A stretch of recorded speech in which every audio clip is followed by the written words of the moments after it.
Coming up at 6, a presidential candidate is on the campaign trail to Syracuse. Ahead, who we can expect to see. And Madeleine Albright visited the Syracuse campus yesterday. Citrus TV's Mike Riccardi will tell you what she had to say. Plus, what last night's Wisconsin primaries mean for all of the candidates on the road to the White House. And record-breaking temperatures in Syracuse this week. I'll have your full weather forecast and tell you if temperatures will be rising anytime soon. Citrus TV News starts right now.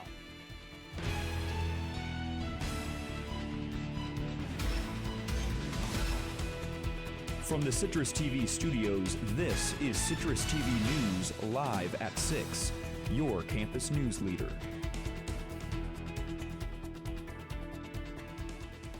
Well, the Syracuse women's basketball team's Cinderella run came to an end last night. Good evening, and thank you for joining us. I'm Max Darrow. And I'm Hunter Saenz. That's where we begin tonight.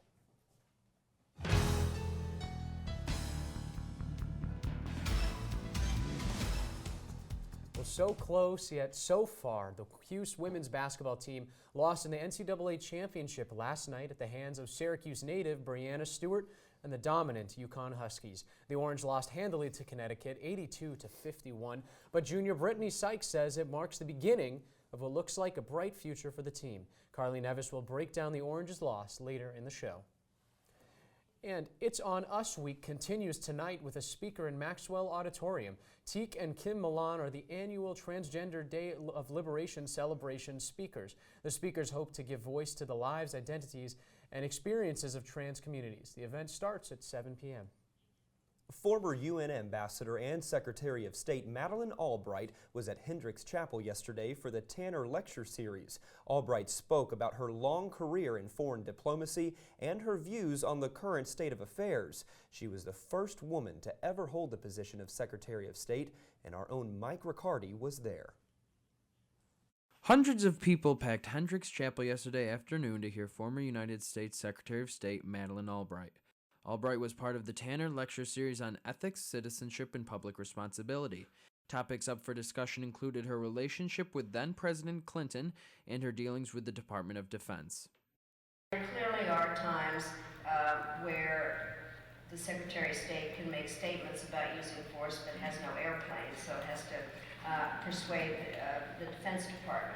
Albright also spoke about decisions revolving around United States intervention overseas. The worst thing, from my perspective, is if the United States completely sits something out and lets countries that we don't have dealings with deal with something, and then we have to come in and pick the pieces up later. I am an activist, there's no question about that. Before the former secretary headed to the lecture, she sat down for lunch with Maxwell Dean James Steinberg and a small group of students and VIP guests. Senior International Relations and Public Relations dual major Virginia Giannini was one of those lucky students. It was an amazing experience. She's an idol of mine, not only as a young woman looking into public service, but as a naturalized citizen, and she has a similar path as me. It was a small lunch. She spoke about a variety of topics, and mainly she focused on the importance of international relations.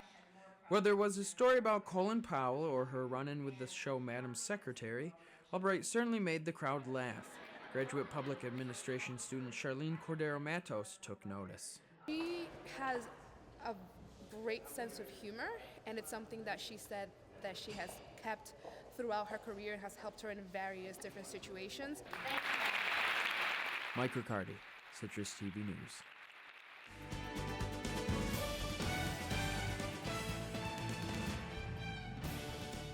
On the road to 2016, a contested GOP convention is probable after Ted Cruz's win over Donald Trump in the Wisconsin primary yesterday. And on the other side, a big win for Bernie Sanders is reminding Hillary Clinton that race isn't over either.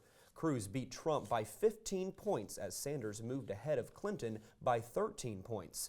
Wisconsin was a must-win for both Cruz and Sanders as the primaries here in New York are coming up later this month. The media said Wisconsin was a perfect state for Donald Trump. But the hard-working men and women of Wisconsin stood and campaigned tirelessly to make sure that tonight was a victory for every American. And ahead of the upcoming New York State primary, Bernie Sanders and Hillary Clinton will meet in Brooklyn next Thursday for a Democratic debate. The two campaigns have been sparring in public and in private about where and when the debate should take place. Clinton focused on the April 14th date, while Sanders urged for it to be in Brooklyn. The two have not debated on stage since March 9th. Another presidential hopeful is heading to central New York as the state's primary approaches. GOP candidate John Kasich will hold a town hall meeting at Lemoyne College on Friday. Governor Kasich is making a series of stops in New York State in an attempt to catch up to frontrunner Donald Trump, who leads Kasich by more than 30 points in early polls. And coming up after the break, multiple governors are making headlines tonight. We'll tell you who and we'll tell you why. And also, the release of the Panama Papers continues to shake up the international community. But first, here's Nick. We're currently within a wind advisory that'll last until 2 a.m. tomorrow morning. That's causing sustained winds up to 25 miles per hour and gusts up to 50 that are definitely making things feel much colder outside. But is there any chance of something that feels even a little like spring? I'll let you know and take a look at your full 5-day forecast when we come back. Staring contest! You still got it. I know. Come alive with the forest. Visit discovertheforest.org to find a forest near you.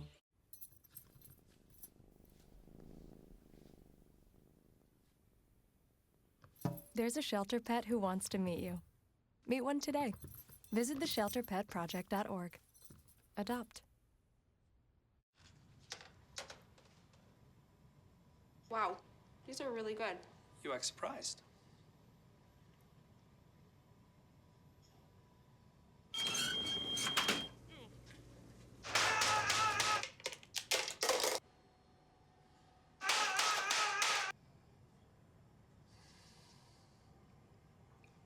Practice makes perfect. You don't have to be perfect to be a perfect parent. There are thousands of teens in foster care who don't need perfection. They need you. Don't look at me. Your hair's a bit frizzy today. Oh, you should pick that up. Oh, you're such a dork. Loser. Here, let me help you with that. Oops. Every day, kids witness bullying. Oh, look. Your crush is looking at you. Poor you. They want to help, but don't know how. See, no one here's gonna help you, because no one Teach your likes you. kids how to be more than a bystander. Visit stopbullying.gov. If you want to be a parent, it doesn't matter how you play, what you wear, how you dance, or even what direction life takes you. You just need to be there. You don't have to be perfect to be a perfect parent. Thousands of teens in foster care don't need perfection. They just need you.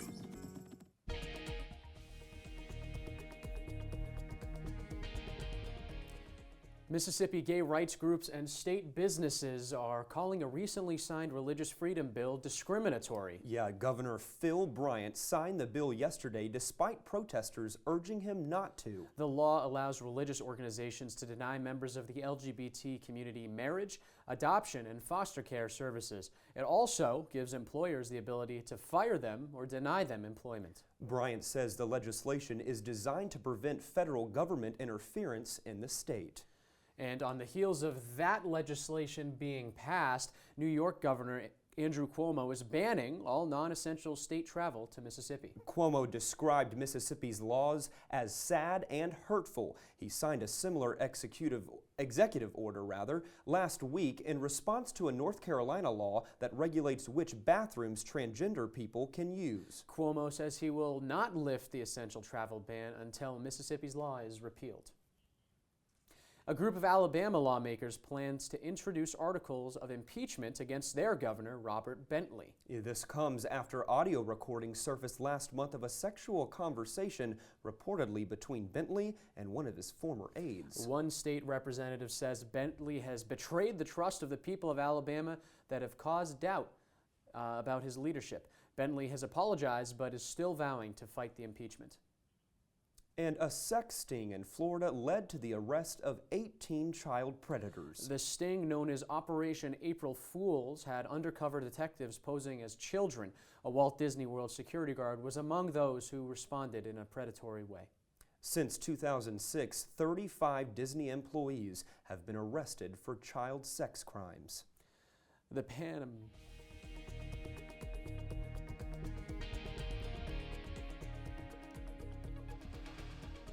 Panama Papers that have connected the names of top officials with offshore bank accounts are sending ripple effects around the world. The Prime Minister of Iceland stepped down yesterday after calls for his resignation came in response to the leaks. And China's online censors are now restricting search results and discussions on the topic. Officials from Russia, Argentina, and Ukraine are also being implicated in the document leak. South Korea is saying their neighbors to the north have succeeded in achieving mid-range nuclear capabilities. A South Korean official said Tuesday that North Korea is now able to fire a nuclear weapon more than 1,200 miles away. This advancement would bring U.S. military bases in Japan as well as in South Korea into their range. North Korea's leader Kim Jong-un claimed last month that his country had miniaturized a nuclear warhead. This is the first report that the country had been successful in their development of the warheads. U.S. officials have said that they have no concrete evidence that proves this capability. President Obama said that he is looking for ways to scale up the battle against militants in Iraq and Syria. Ahead of the meeting with top U.S. military officials, Obama said the U.S. continues to take on ISIS's leadership, financial networks, and infrastructure. U.S. officials say one way to ramp up the fight is to send additional special operations forces to Syria, something that the White House hasn't yet had to consider. As we've seen from Turkey to Belgium, ISIL still has the ability to launch serious terrorist attacks. One of my main messages today is that destroying ISIL continues to be my top priority. More than 100 women, girls, and boys of the Central African Republic say some of the peacekeepers who were sent to protect them actually raped and abused them. Allegations of sexual abuse by foreign and local forces have been emerging from the Republic since 2014, when the United Nations sent forces there. UN officials say these accusations need to be investigated quickly and professionally.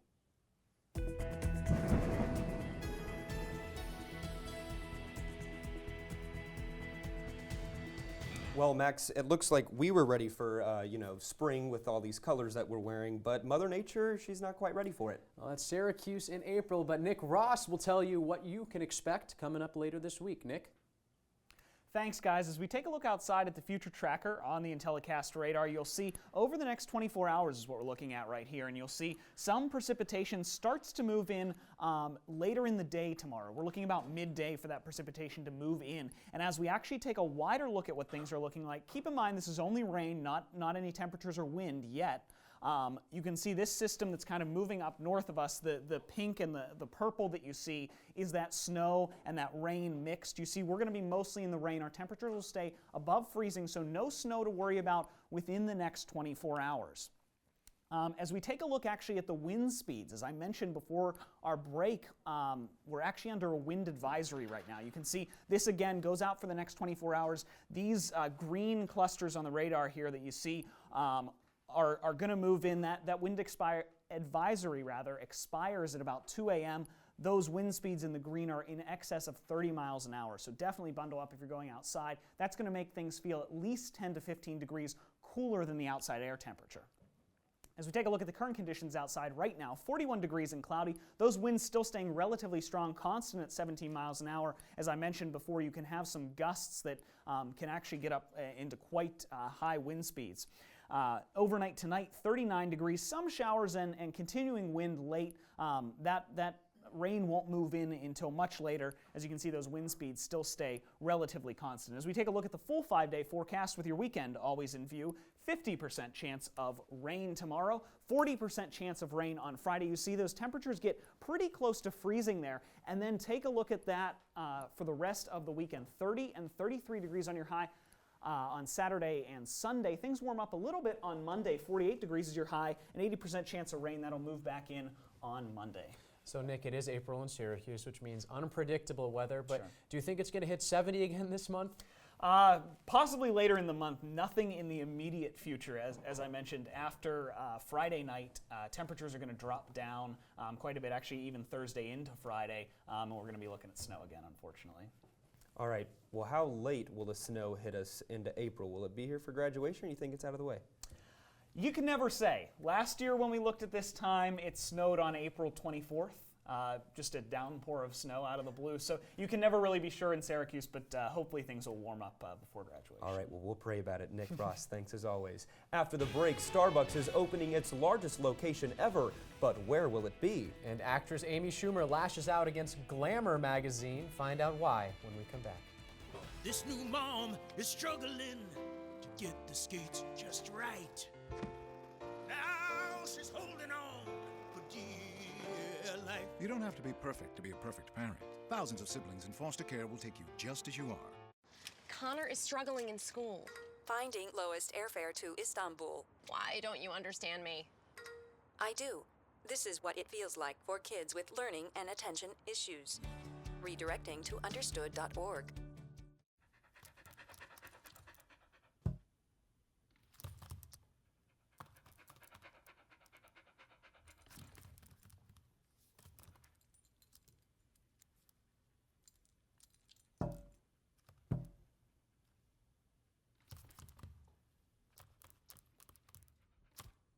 There's a shelter pet who wants to meet you. Meet one today. Visit theshelterpetproject.org. Adopt. You know what, guys? There's a lot of tree branches and dry brush over here. We should probably move the bonfire over there.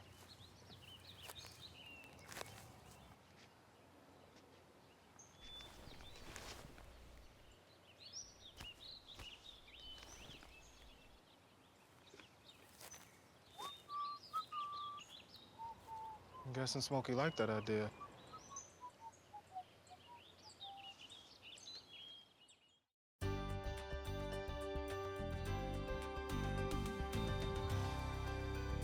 New from the Philippines, a vaccine could help save hundreds of millions of people from disease worldwide. The vaccine treats the dengue fever, a mosquito-borne virus that has killed nearly 25,000 people and infected millions every year. This is the world's first dengue vaccine, and the makers are confident that it can make a difference.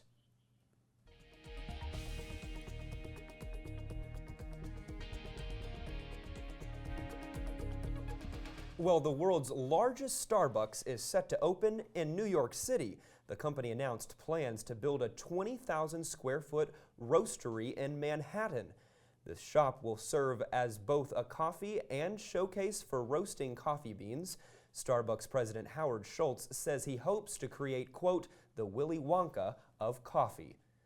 And WhatsApp announced in a blog post that every private message, photo, video, or file sent through the app will now have end-to-end encryption by default. The company's co-founders say this new privacy protection marked 2 years of work, creating better security for their over 1 billion users. The app is owned by social media giant Facebook.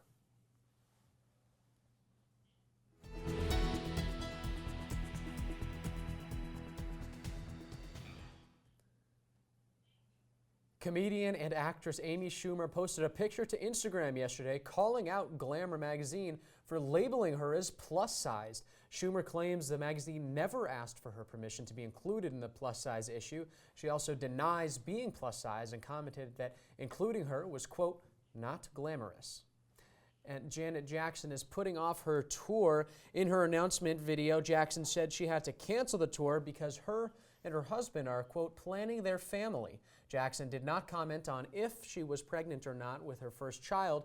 The star said she was under doctor's orders to rest. Coming up in sports, SU women's basketball returned to Syracuse today after a historic season. And another SU men's basketball player is headed elsewhere. Stay with us. Huntington. Every proper bear knows that the right fit means everything. Especially when it comes to car seats.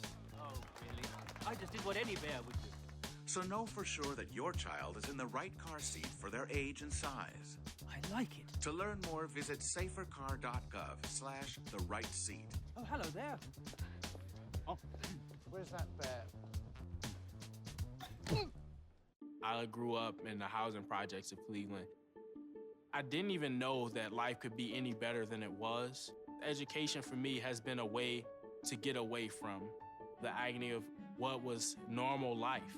I want to be able to impact the community, not just look back on where I came from, but to reach back to where I came from and pull some people up with me. My name is David, and I am your dividend. I'm a teacher. Let me tell you what I make. I make learning a privilege, not a chore, and frustration a tool, not an obstacle. I make working hard seem easy and giving up impossible. I make an old subject feel like a fresh thought and unconventional methods common. I'm a teacher.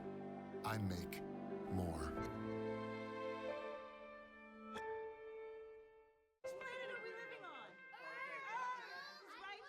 What do you think it would be like to teach? Chances are, you have no idea. Teachers today are breaking down obstacles, finding innovative ways to instill old lessons, proving that greatness can be found in everyday places, and that you don't need to be famous to be unforgettable. That's what it's like to teach.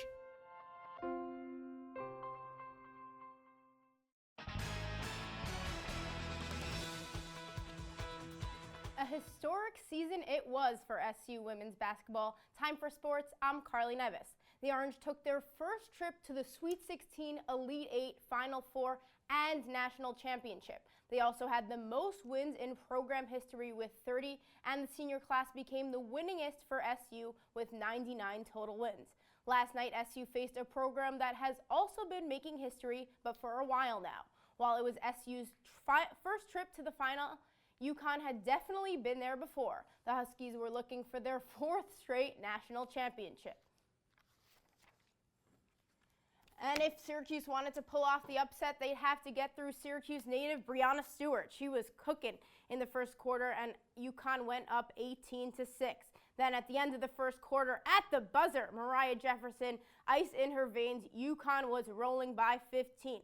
Later on, Kia Nurse joins the three parade, and UConn just kept on going. Then right before the half, Brianna Stewart with the J, UConn up by 27, but Syracuse got there for a reason, and it was their press. Brittany Sykes, the beneficiary of that one, and Sykes would also get this J here. Syracuse did go on a 16-0 run to cut UConn's lead to 60-43. But at the buzzer of the third quarter, Napisha Collier hits a layup here. UConn went up by 21, and Cuse wouldn't get any closer in the fourth quarter as UConn wins its fourth straight championship, 82-51. Well, SU returned home this afternoon after falling one win short of the title. Although the Orange did not complete their ultimate goal, it was hard not to smile after all they have accomplished. Alexis Peterson and Coach Q expressed their pride in the team today. Well, we just take it all in, and we're super proud of, this season that we've had, and it was a phenomenal run. It was a great run for our seniors, and, we take last night as not a loss, but it's still a win for us because all that we've done this season. We're just very humbled and grateful that we had an opportunity to do that, but it's all about our players. I don't think it's about me. Got good players when they really work hard and they really bought into what we were trying to do. Well, the men's team has had a few days to soak in the loss to North Carolina in the Final Four. That was the last game for Michael Benajay and Trevor Cooney's Syracuse careers, but it was also the last time other members of the SU roster would be in an orange uniform. It was announced today that center Chinoso Oboko will transfer from Syracuse. The junior completed his undergrad in just 3 years and will graduate in May. He'll be a graduate transfer and therefore not have to sit out a year. Chino averaged only 1.1 points and 1.6 rebounds in only 6 minutes of play per game. Chino joins sophomore Caleb Joseph, who is also transferring from the program after starting 31 of 32 games as a freshman last season. Joseph only played in 19 games this season and had not gotten in a game since February 27th. Joseph will likely have to sit out a year as a transfer. Also, walk-on Christian White, who has not to be put into a single game this season, is transferring to Pace University and will be able to play right away. Now that basketball season has fully come to a close here in Syracuse, it's time to get in full lacrosse mode. The Orange heads just an hour south of here to take on Hobart at 7 p.m. The two teams will face each other for the 102nd time. That's the third longest standing rivalry in college lacrosse history. The winner gets the Krause-Simmons Trophy. It's named after legendary Syracuse coach Roy Simmons Sr., who was at SU from 1931 to 1970, and Hobart coach Babe Krause, who notched 208 wins with the program. While SU leads the series 73-26, the Orange have not been hot as of late. 10th ranked SU looks to snap a 3-game losing streak tonight. All right, Carly, thanks. We'll have one last look at the weather when we come back. Stay with us.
What's up, man?